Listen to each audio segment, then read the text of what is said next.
মা টমেটো ঘরে রেখে দাও গা। দাঁড়া দাঁড়া বড় মা, এই রিঙ্কু এই ছবি তুলে দে তো। ভালো করে তুলবে কিন্তু, আমাকে ফোকাস দিবি। গার্লফ্রেন্ডে ঠুকে ঠুকে দিয়েছে নাকি? আমি সব প্রেম টেম করিনি। তাহলে ক্যামেরার দিকে তাকে একটু হাস। হেব্বি লাগছে বড় মা, দেখো ভালো লাগছে না? ভালোই লাগছে, কিন্তু তোর মুখটা একটু কালো কালো লাগছে। তুমিও না বড় মা, সবসময় আর কি ভালো লাগে না। পাগলি একটা, কিচ্ছু বোঝে না। অনেক কষ্ট করে পেয়েছি তোমায়, হারাতে চাই না। রেখে দেবো বুকের মাঝে যত্ন করে তোমায়। আবার কি লিখেছে দেখ, একা রেখে যেও না, আমার থেকে যেও চিরকাল। আমার দিকে তাকিয়ে বারবার কি করছিল তোরা? এমন ভাব করছিস জানে কিছু জানিস নি তুই? আমি আবার কি জানবো? মানে ফেসবুকে রিম্পা তোর ছবিতে কি ক্যাপশন দিয়েছে দেখিসনি নাকি?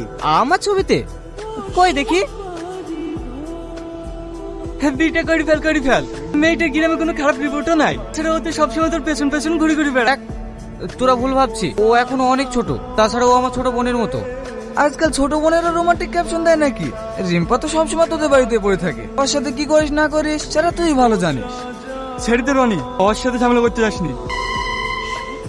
বড় মা, বড় তোমাকে অনেক ভালোবাসে তাই না? ভালো তো বাসবে, প্রেম ভালোবাসা করে বিয়ে করেছে, ভালো না বেশি থাকতে পারে নাকি? রিম্পা, তুই আমার ছবি ফেসবুকে ছেড়েছি কেনা? ছেড়েছে তো কি হয়েছে? এখন তো সবাই ফেসবুকে ছবি ছাড়ে।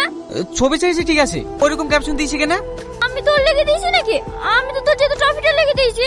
দেখো তো বড় মা, আমি কি কিছু ভুল লিখেছি নাকি? ও সব আমি কিছু জানিনি। তুই তাড়াতাড়ি পোস্টটা ডিলিট কর। ডিলিট করবে কেন? তুই ট্রফিকে ভালোবাসিস না নাকি? ও সব তুমি বুঝবো না মা, অনেক সমস্যা আছে। তুই ডিলিট কর। না, আমি ডিলিট করব না। ডিলিট করবি নি? না।